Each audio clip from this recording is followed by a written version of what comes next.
আর আজকের এই সমাবেশ থেকে স্পষ্ট ভাষায় জানিয়ে দিতে চাই, গণভোটের জনরায়ের আলোকে ওই জুলাই সনদ এই বিএনপি সরকার বাস্তবায়ন করবে না।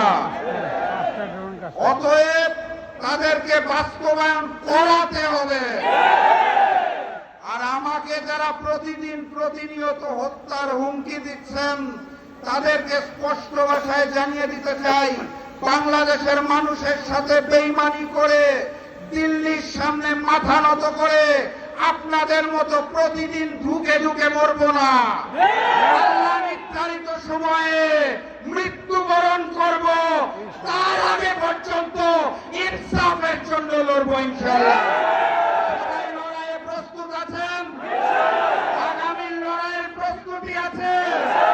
ইনকিলাব, ইনকিলাব, ইনকিলাব, ইনকিলাব।